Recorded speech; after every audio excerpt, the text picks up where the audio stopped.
Now that we've gone through what an all-in bet is and how to handle side pots, I want to do some advanced exercises that you can do to practice. I want to go through a few examples that deals with both all-ins and side pots, and they'll get progressively harder as we go. We're not going to worry about the cards right now. We're just dealing with the money. Okay. Let's say that the bet is 15. This player is all in for 6. Okay, he's all in for less. In this situation, what you would do is that you need to bring all the money in and separate out the side pots. There's a few different ways to do this. An easy way, if you don't want to do math, and this is how they train break-in dealers to do it, I'm going to show you the easy way first, and then I'll show you the more advanced way, the shortcuts. Basically, what you would do is that you would take, he's all in for 6, right? So you go to the $6 player, and you would take $6 from everybody. So we pull in 6, 6. Okay, we gotta make change here. Remember, make change in front of the well. Right? Okay, 6, 6, and 6. Okay, so we took 6 from everyone. That's in the main. He's all in for the main. Angle at him, and then the rest is on the side. If you do it that way, you can see it took a while, right? Because you have to sit there and make change for everyone and deal with the money and all that, okay? So you're going to be correct every single time. Hey! It's easy to do, but it is time consuming. Let me show you a way to do it that's a lot faster. This is how I do it. I just multiply it out. If I'm taking 6 from everyone, that's 6 times 1, 2, 3, 4, 5 players, right? Which a total of 30. So I take 30 in the main, the rest on the side. You can see how that speeds up the game greatly if you just multiply it out. If you do this advanced way, it'll also get you ready for pot limit, which is in the next game that I'm going to show you, and it's a lot more difficult. So if you get used to the math now, this technique now, it's going to help you out later. With these all-ins, one important thing to remember is we still have to take the rake. So here, between the two pots, there's over $50, but there's only 30 in here. So in this case, instead of taking 5, you have to rake from the all-in player too. This pot's 30, so you'd rake $3 from here. Okay, and then you'd rake the additional 2 from here. Okay, like that.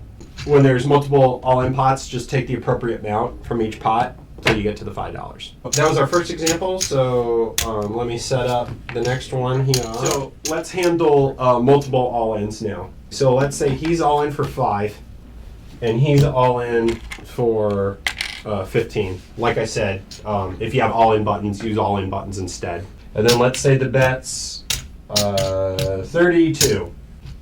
We've got 2 all-in players. They're all in for different amounts, and then we've got 32 in the working pot. Okay, so here's how we would do this. We're going to use a combination of the 2 techniques that we just did. Here, you go to the person with the least amount of money with multiple all-ins. So we're going to go to this player here. He's all in for 5. So we take 5 from everyone. 1, 2, 3, 4, 5. Okay, that's in the main. We're going to point this pot at him. Now that we got multiple all-ins, it's really important to remember whose pot belongs to who. Let's use the other technique. So now that we've got one all-in person, we've got 10, 20, 30, 40 on the side pot. So take 40, put it in here, and the rest is in the working pot. Okay. Notice how I'm alternating sides. The main pot's lined up with the well, okay? Then the side pot goes on the right, the next side pot goes on the left. If there's another side pot, it'd go on the right. Okay, you alternate back and forth so you can keep track of the pots. At this situation, what we would say, we'd make our announcement, we would say 2 all in, 5 players, all additional betting will be in the working pot. What you're doing, you're letting the 3 people that still have money know that all their money is going to go into this pot now. Let's do one more. So this situation is a little more complicated because we have 2 all-ins like last time, but these people need change. Okay, they're calling the 40. So we're going to take 7 from everyone, put it in the main. Okay? If they have change, don't be afraid to ask. Sir, bet your ones. I need change. If they do need change, you can make change out of the pot. So instead of taking 7, you're going to need 10 for 3. Okay, that's allowed. Go here first. This guy's got change. Okay, 7. Okay, and then 7 from 25 is 18. Okay. There we go. Okay, there's the main. Remember, they overbet, so they get change back. Remember, they put out 50, not 40. Okay? Let's multiply this next one out. Okay? 23 times 4. The way I do this is I round up to 25.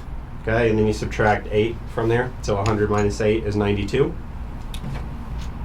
So we go 50, 70, 92 in the side, and the rest in the working pot. Okay, you can see how talking your game is important. It's a very complicated example, but if you talk your game, talk to your players, you'll get through it. A lot of times players will try to help, that kind of thing. It's up to you whether to take their advice or not. A lot of times they're just trying to help, but they can get kind of rude sometimes. So I would just cross that bridge when you come to it.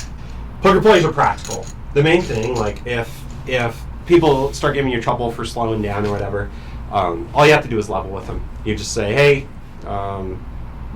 this is the way that they train me to do it. There's a lot of money. I just want to make sure I get everything right for you guys. If they say anything after that, just call the floor. Don't deal with it. The important thing is to just remain calm, talk your game, and know your mechanics. Those all-ins and side pots, I would just practice the same here. Set up multiple piles, have 2 all-ins, and practice both techniques. Practice piece.